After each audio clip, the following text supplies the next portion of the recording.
He says, Joshua says, be on the lookout for God. But then he says, if the amazing is going to happen in your life, then the text suggests you must not be afraid to travel down the road of unfamiliar. Okay. In other words, I can't be scared of doing what I've never done before. Just because I've never done it before don't mean I can't do it. It just means I've got to trust God more. And if I trust God, some trust in chariots, some trust in horses, but I still trust in the name. Text says, then you will know which way to go, since you have never been this way before. God, help me get. I am convinced, preachers, that the reason faith is required on the road to the amazing is because unless you are willing to go where you've never gone, you will never get beyond where you've always been.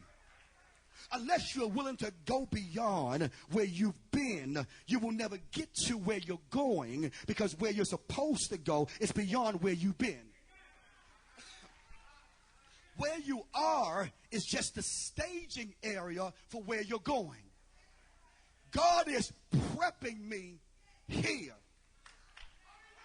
so that when I get there, I don't mess up what he has for me. So in my down season, he strips me, calls me to sanctify myself so that I am pure enough to handle where I'm going. You better get that thing. Let me help you. What, where you are is just the staging area for where you are going. It is the place that you pause and rest for a season until God signals you to move forward. Say, neighbor, I'm in my staging area. In other words, in construction, before any major construction project, the construction team goes in and sets up what's called a staging area. They pull out all the blueprints and they start marking the land so that when the construction workers get there, they build in the right place. God is just setting up the staging area in your life so that when the angels show up, they know where to guide you, where to lead you, and how to block the devil.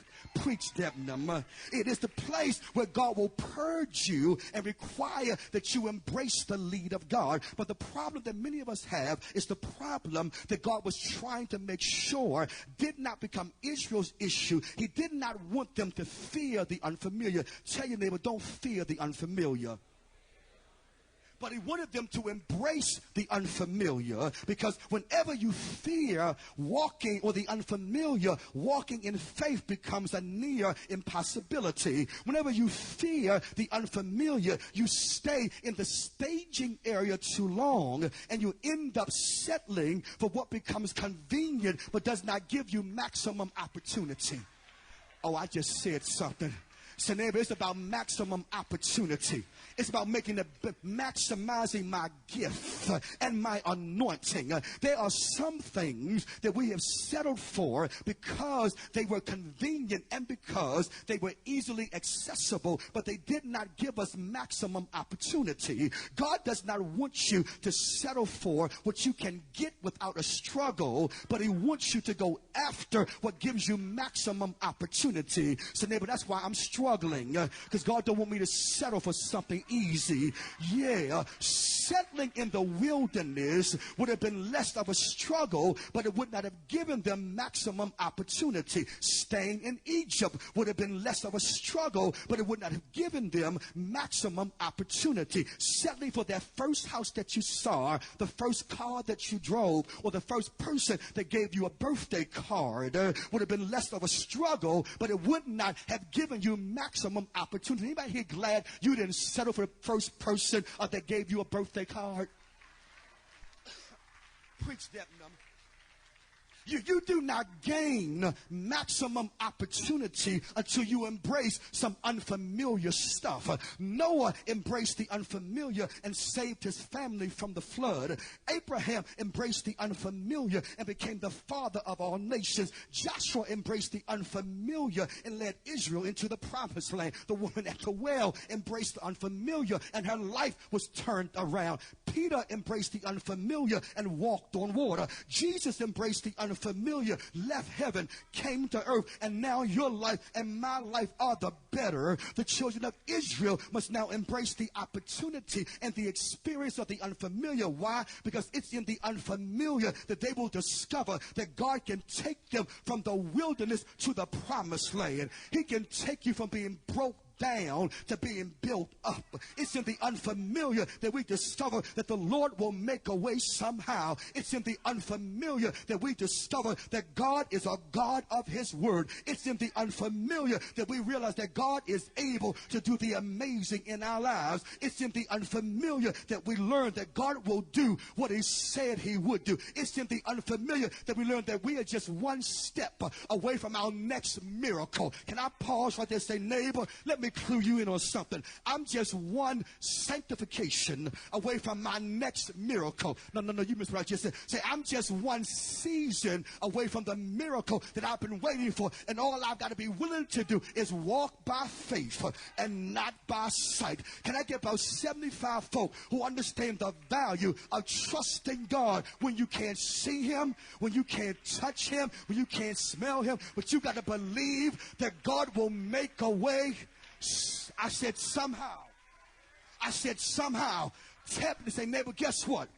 Say, don't get mad at me, but let me clue you in on something. The next time you see me, I won't be the same person. You can't handle that, can you? You can't handle that, can you? No. See, y'all too cute. See, that's the problem most church folk. You expect to be the same. But I'm expecting by the next time you see me, I'm going to be more blessed next week than I am this week, because God would have taken me higher than I was last week. Give me about 75 folk who are expecting God to do something amazing. I'm about to lose my mind up here. Okay, tap your neighbor who's too cute, too dignified, and too uppity to believe that they are not in control. But God is. Say, neighbor, but God is. I said, but God is. I got to get out of here. He says, look out for God. He says, do not fear the unfamiliar. But here's the one I've been trying to get to. In the last move of this text, Joshua says to the people, he says, in order to release the amazing in your life, I'm telling you. In order to release the amazing in your life, here's the contradiction. In order to release the amazing in your life, God says, you must initiate your own blessing.